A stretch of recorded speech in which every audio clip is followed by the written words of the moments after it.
Now, the top military officer in the U.S. has hinted that deploying ground troops to Iraq to combat Islamic State militants could now be an option that is open to Washington. Up until now, U.S. involvement has been limited to airstrikes, but General Martin Dempsey told senators he could make a recommendation for ground forces to President Obama if there was a threat to the United States. Park Ji-won has more.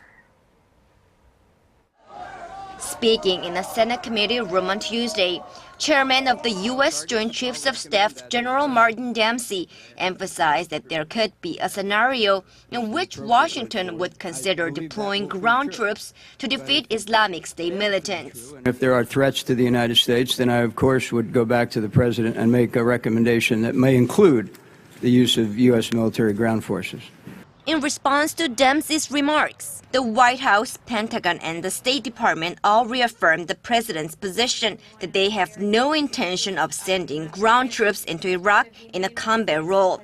Instead, they said U.S. troops will remain there in advisory roles only.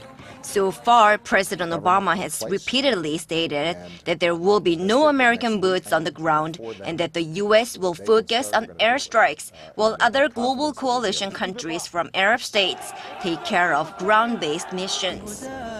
Regardless of the U.S. military's future role, Defense Secretary Chuck Hagel stressed the fight requires a concerted effort.